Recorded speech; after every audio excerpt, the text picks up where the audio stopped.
আল্লাহু আকবার, আল্লাহু আকবার, জিন্দাবাদ জিন্দাবাদ জিন্দাবাদ জিন্দাবাদ জিন্দাবাদ। কোটি কোটি মানুষ পৃথিবীতে সবাই খাজা বাবার কলম পায় নাই, কলমে দেওয়ার ভাগ্য হয় নাই। সেই সৌভাগ্যবান আপনারা। আমরা যদি মৃত্যুর আগ পর্যন্ত চামড়া গাইতেও নেই, ঋণ পরিশোধ হবে না। এটা এই হলো কথা বলি। তারপরে একটা জিনিস, আপনারা খাজা বাবার দেয়া নিয়ামত আপনাদের কাছে আছে। প্রত্যেকটা জাকের ভাইয়ের অন্তরে আমার খাজা বাবার ছবি আছে। আছে না ভাইয়া? প্রত্যেকের জীবনে কোনো না কোনো ঘটনা আছে, আছে না? এমনি তো আর খাজা বাবার কদমে এত বছর পরে নাই, আমগতি খাজা বাবার কাছে নাই, তাই না? অতএব আপনারা নিজ দায়িত্বে খাজা বাবার প্রতিনিধি হইয়া আপনারা মানুষের দাওয়াত দিন।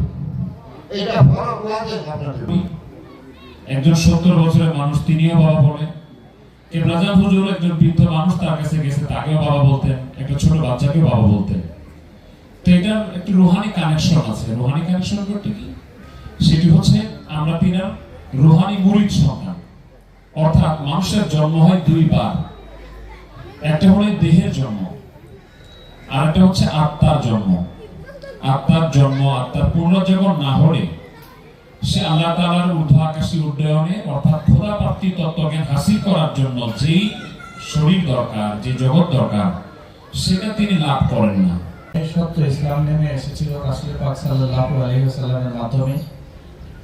রাসূল পাক সাল্লাল্লাহু আলাইহি ওয়াসাল্লামের পরবর্তীতে সাহাবা কিরাম, তাবেঈন, এইভাবে ওলি আল্লাহ সমস্ত ওলি আল্লাহ যারা গুজরে গেছেন এ পর্যন্ত, সকলেই সত্য ইসলামের দাওয়াত প্রচার করেছেন। শেষ জামানায়, দাজ্জালি ফিতনার জামানায় আমার পীর কেবলাজান আখিরি মুর্শিদ হয়ে, শেষ পীর হয়ে আমাদেরকে তিনার কদমে জায়গা দিয়েছেন। তিনি সত্য ইসলাম উপলব্ধি করার জন্য আমাদের তাগাদা দিতেছেন এবং তাওয়াজ্জ প্রয়োগ করতেছেন। এই জন্য পীর কেবলাজানের কদমে শুকরিয়া বলি, আলহামদুলিল্লাহ। কেবলাজানের 26তম মহাপবিত্র ফাতিহা শরীফের মিশন আজকের এই রাজবাড়ী জেলায় উপস্থিত হয়েছেন। কেবলাজান উরুস শরীফ কিভাবে করতে হয় আমাদেরকে নিজে হাতে কলমে শিখিয়ে গেছেন। কেবলাজানের ফাতিহা শরীফ আমাদের জন্য উরুসে খাস। অতএব এই ফাতিহা শরীফের টোটাল আঞ্জাম, আয়োজন, লক্ষ লক্ষ মানুষের মেহমানদারি, লক্ষ লক্ষ মানুষের নিরাপত্তা, সমস্ত খিদমতের দায়িত্ব আমাদের উপর। আমরা জাকেরানদেরকে সুখসাগরের ভাষায় দারুল বাকায় আপন মাহবুবে রব্বানি খোদা তাআলার দিদারে চলে গেছেন। পীর কেবলাজান হুজুর আমাদেরকে তার আপন পীরের ওরস শরীফ আমাদেরকে শিখাইছেন, ঠিক না বেটি? আজ যে ফাতিহা শরীফ মিশন নিয়ে আমরা এসেছি, আপনারা জানেন এই ফাতিহা শরীফ আমার পীর কেবলাজান হুজুরের ওরস।